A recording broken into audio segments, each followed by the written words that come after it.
Hey guys, Preacher 357 here. Back here on the range, bringing to you another gun today.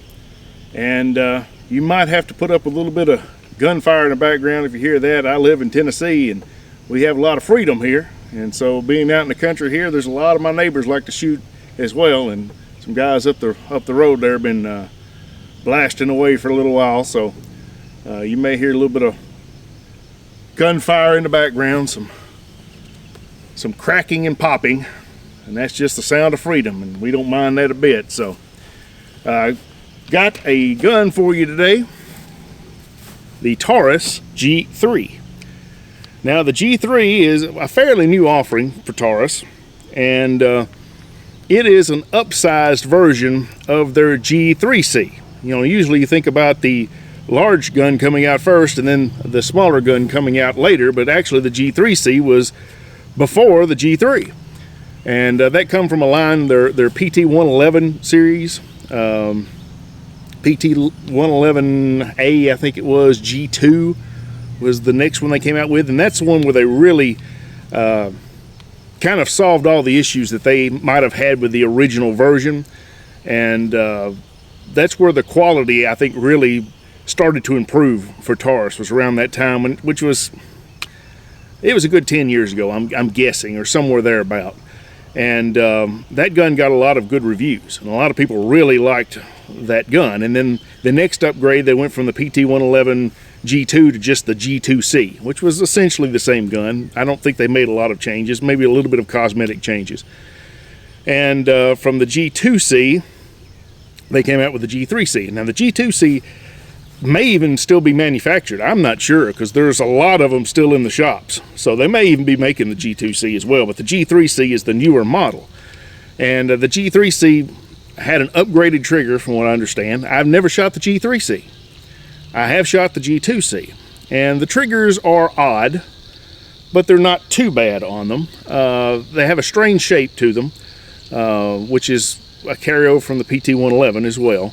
And the G3s, they changed the way the trigger. It's more, you know, like a Glock, I guess you could say, sort of.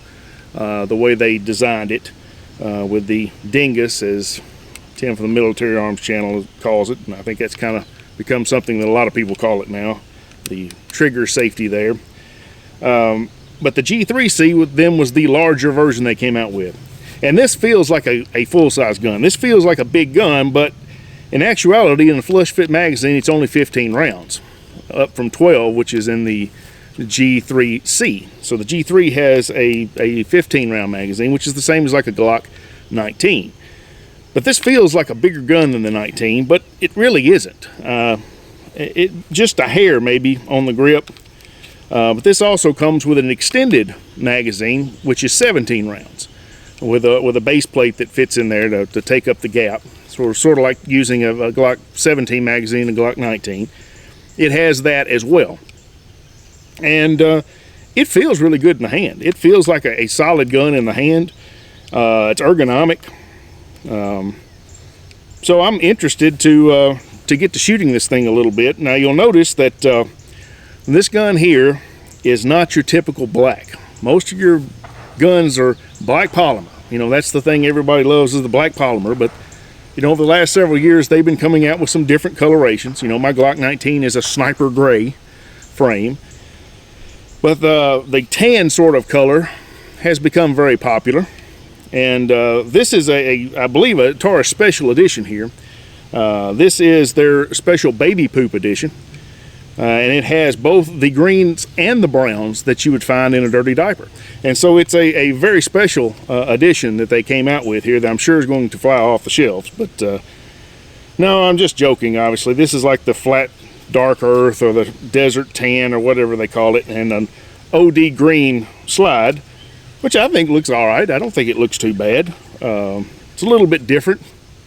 And I got a deal on the gun. Honestly, that's why I bought the G3. I wanted to do the G3C first and then do the G3. But, you know, I got a good deal on this one, so we're doing the G3 first. And maybe I'll eventually get around to doing the G3C at some point. But like the G3Cs, like the G2Cs, it does have a safety here.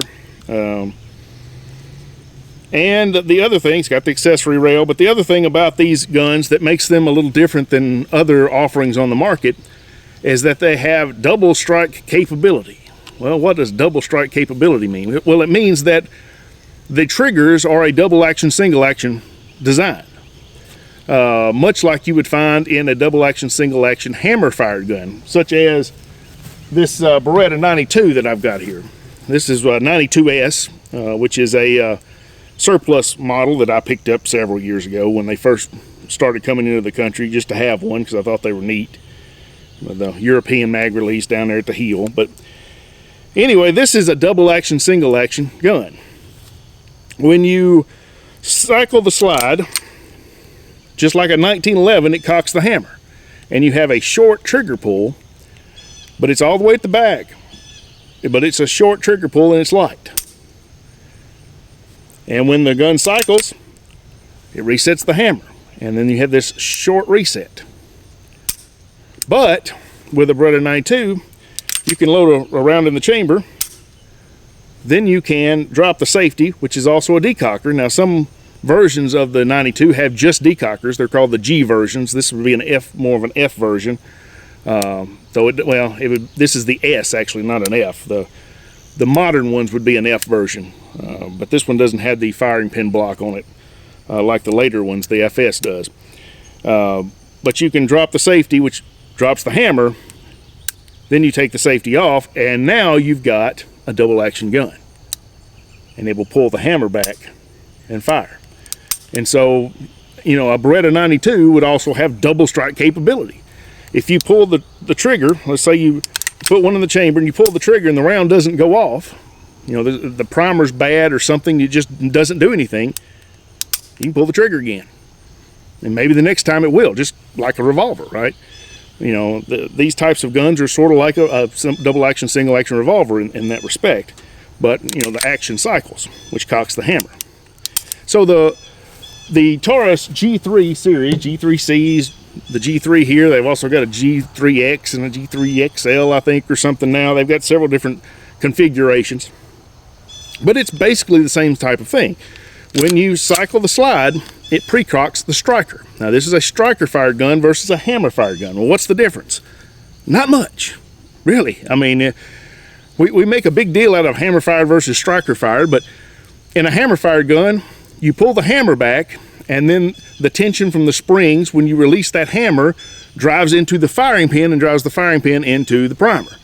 With a striker-fired gun, it's the striker assembly, which is basically just the firing pin itself, that gets pulled back under spring pressure. So when you pull the trigger, it just releases that striker assembly or that firing pin, and the firing pin goes into the primer.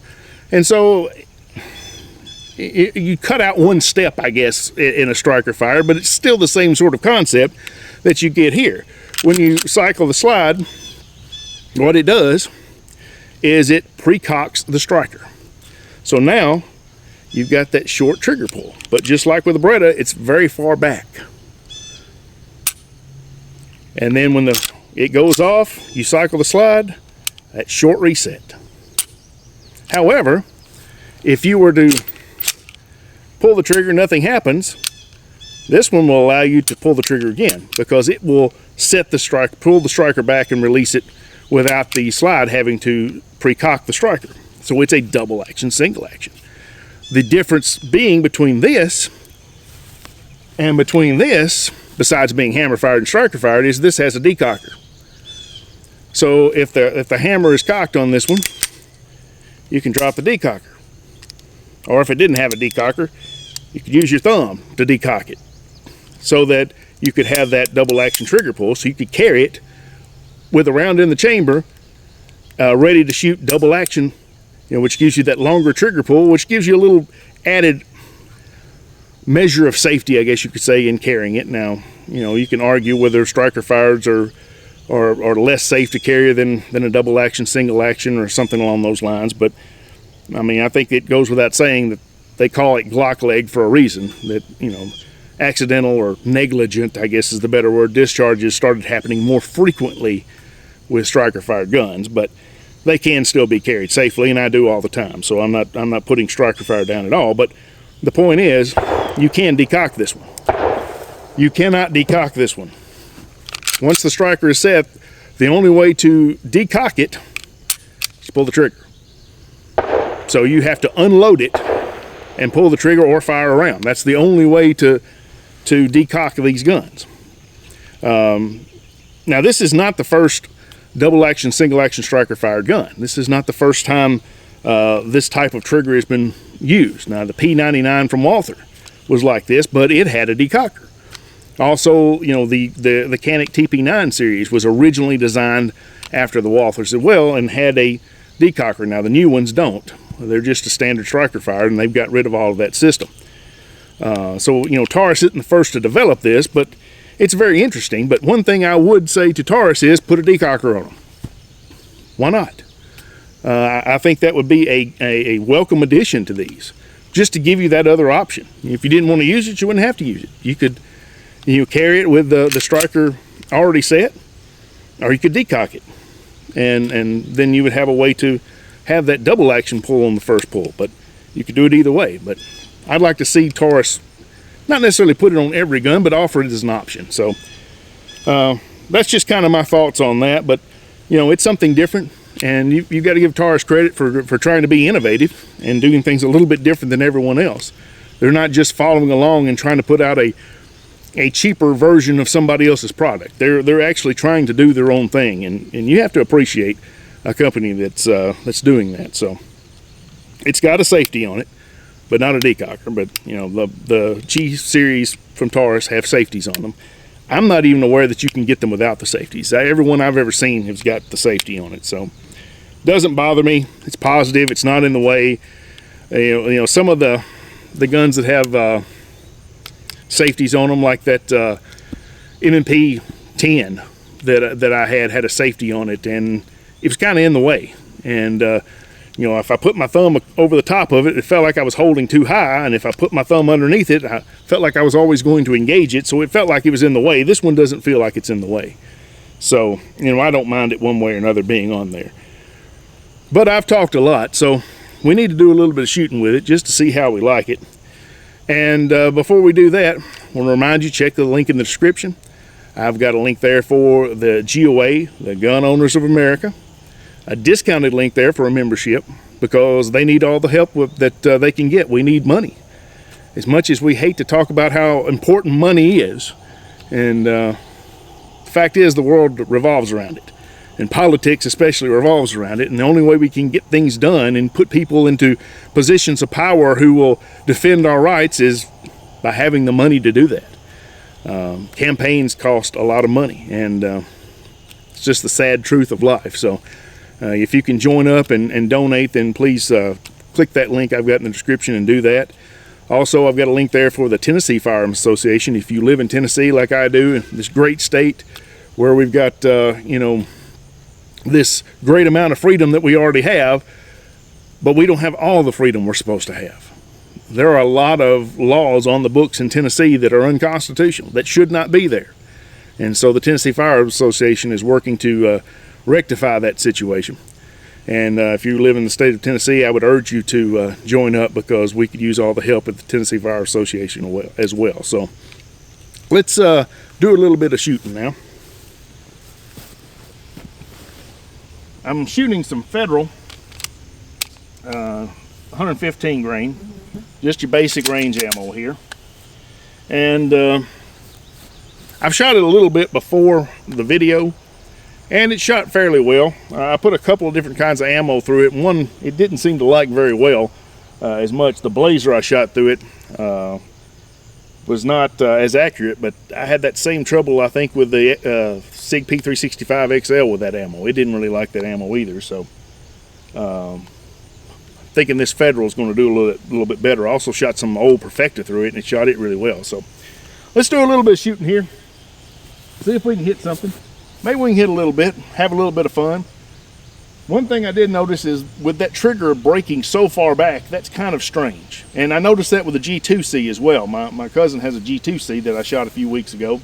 I was really wanting to do a video on that one, but didn't have time to do it. So, but breaking so far back, it's kind of odd. I'm not used to it breaking all the way at the very back of the pull like that. And it's something you can get used to. It's just something that's slightly annoying, I guess you could say, but it's not a big deal. But let's do a little bit of shooting, see if we can hit anything here. Alright.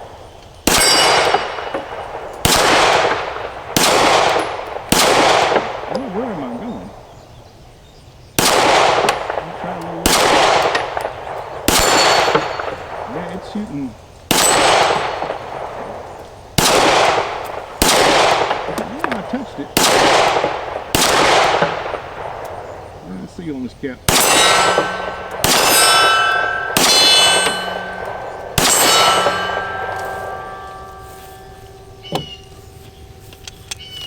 This is requiring a low hold as well. Not as low as that SIG P365 XL I did, but I'm having to hold pretty low.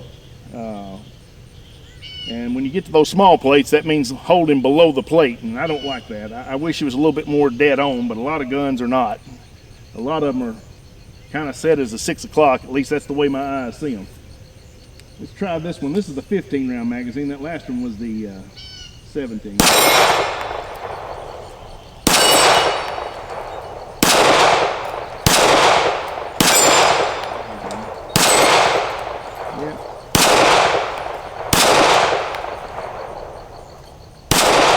Trying to find this.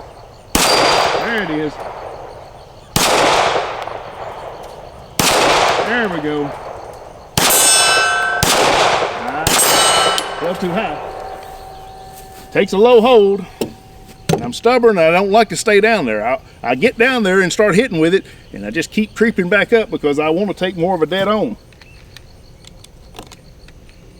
But that's just me being stubborn. I don't learn from my mistakes a lot of times. I've got the scars to prove it too. I don't know if that's just me or if that's just being a man. I think my wife would say it's just being a man. She accuses me of that all the time. You're such a man. That's supposedly an insult. I'm not sure what she expects me to be. Of course, in this day and age, I guess you can just be whatever you want to be. You don't have to worry about biology or anything like that. You can just kind of decide what you are. I'm not going to make much comment about that other than that's not the way I grew up. But anyway, I don't even know what I'm talking about. I'm just rambling. So let's do a little bit more shooting. I'm going to go out here and see if I can hit this one at 80 yards. I lobbed a few over there earlier and couldn't get the range, but maybe, you know, maybe I'll figure it out. Now that I know I got to hold a little lower, maybe that's what I wasn't doing. Yep, that's what it was. Trying to figure out exactly.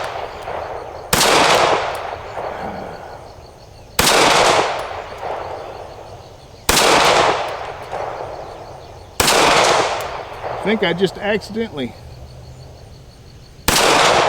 get one right here in a minute.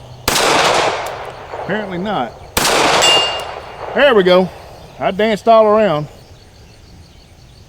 But having that extremely low hold makes it hard because I'm holding down there in the grass and just having to hope I'm aiming far enough down to actually get it. And you're a little low, you bring it up a little bit and you're still not there, and you bring it back down, bring it over. But not too bad.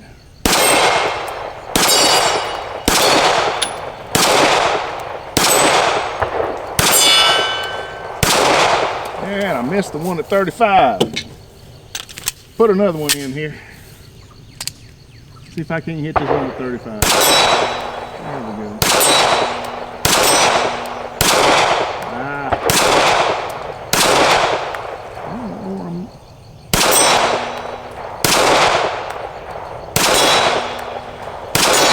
There it is. Not a bad shooter. It's not. Kind of had to get used to that trigger pull, but it's really not that bad. You know, I always heard people talk about how weird the Taurus G series trigger pulls were. It's not really that weird. It's just really far back.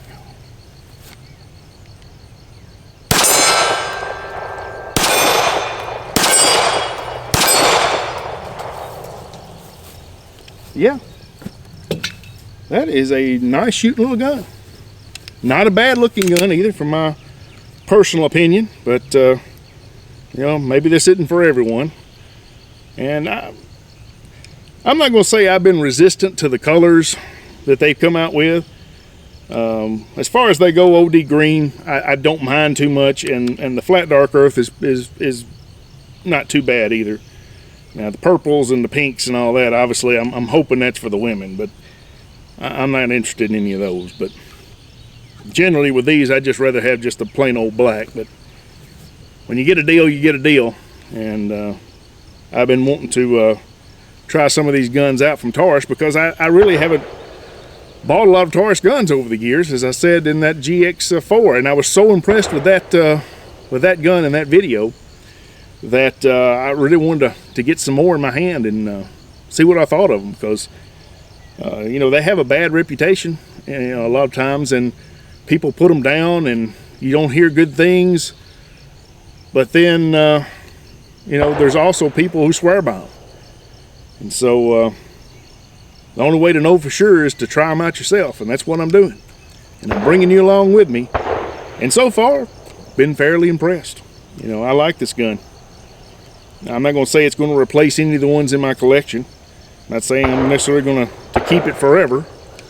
It's probably going to be traded back in on something else to review. But, you know, if you were looking for a gun and you didn't have a bunch of similar guns like I do already, you know, this might be the option for you. Because I got this for, you know, not that much. I'm not going to mention prices, but it really wasn't all that expensive. So I don't know what else to tell you about it. Pretty good gun. Not as impressed with this as I am the GX4. I will say that. That GX4 blew me away. And this I like, but I'm not going to say I like it better than a Glock or some other brand. But it's a good gun. And haven't had any malfunctions with it. Hadn't had a single hiccup. It seems to be solid. You know, I mean, everything I see about this gun makes me think it's just as good as any other brand that you see on the market out there. So kudos to Taurus. I think they're putting out some good guns these days. So guys, I appreciate you coming out. God bless you. Y'all take care of yourselves, and we'll see you next time.